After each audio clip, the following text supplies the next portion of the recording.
आखिरकार क्यों आती है हमें सुबह उठते ही जमाई या थकान के समय जमाई आने का क्या कारण है?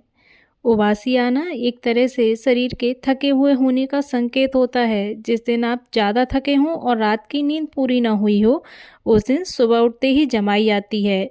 या दिन भर सुस्ती और आलस की वजह से भी जमाई आ जाती है।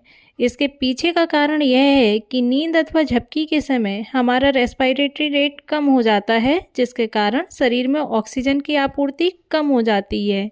और इस कमी को पूरा करने के लिए जमाई द्वारा हम ऑक्सीजन की अतिरिक्त मात्रा को शरीर के अंदर पहुंचाते हैं।